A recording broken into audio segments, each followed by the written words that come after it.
نعود إلى الداخل. من هناك بدأت النكبة وعايشناها وتكرست. هناك في ناس كل يوم عم بيشوفوا بعيونهم بيوت كانت بيوت فلسطينية، عم بيشوفوا شجر كان فلسطيني، اليوم حاولوا ويبلشوا يعبرنوه. شوارع كانت فلسطينية عربية، بيحاولوا يشيلوا الهوية العربية ويطمسوها، لكن طالما في عنا نفس وعنا شباب ما شاء الله زي اللي بنحكي معهم كل يوم، هذا الموضوع صعب المنال عليهم. الشباب والناشطين والناشطات والمشاركين والقائمين على فكرة صفحة الفيسبوك ما سمهاش هيك. أنا بدعو الكل إنه ينضم لهاي الصفحة لتعرفوا أكثر. وبدي أنتقل لحنان إمارة الناشطة والمشاركة والقائمة، أحد القائمين على الفكرة وعلى الصفحة. حنان أهلا وسهلا بيكي، صباح الخير. صباح الفل. شو الأخبار يا حنان؟ إن شاء الله منيحة.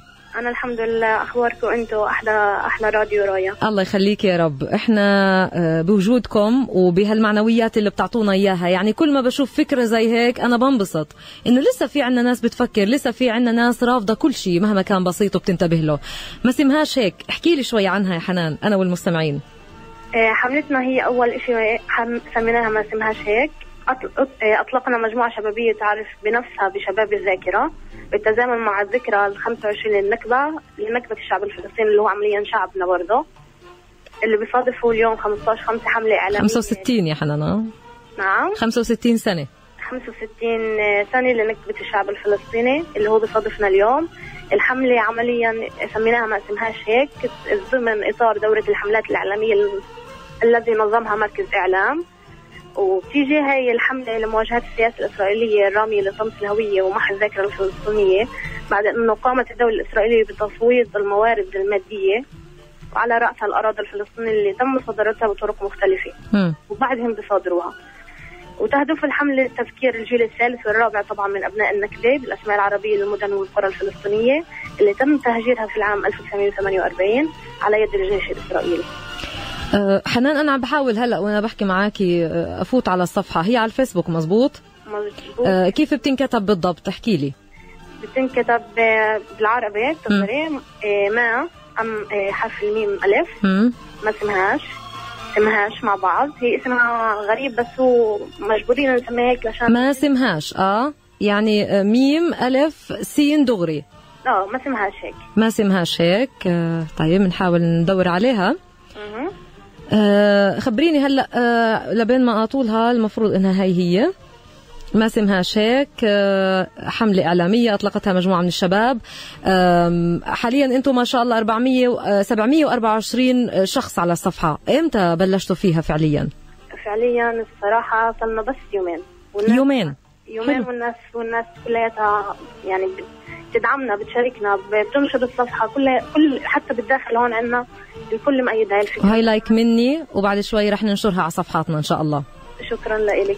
ولا يهمك، أكيد فكرة جميلة ورائعة. هلأ شو بتنشروا؟ أنا طفى الجهاز عندي الحمد لله، كنت حابة أتصفح الصفحة. شو بتنشروا بالضبط لما بنقول ما اسمهاش هيك؟ في شوارع في مناطق عم تنشروا صورها هذا اسمها كذا كان وعم بيحاولوا يعربنوها حتى يعرف المواطن كمان. طبعا أول شيء إحنا اليوم رح تنطلق الحملة بشكل رسمي. اللي تم تصوير الحملة كفيديو. اللي مشاركين أو القائمين على الحملة نفسها هن عمليا بيحكوا بالفيديو، بيحكوا إنه ما اسمهاش هيك، اسمها الفلسطيني كيف كان. حلو. مثلا الصفوري ما اسمهاش الصفوري، اسمها صفوري طبعا.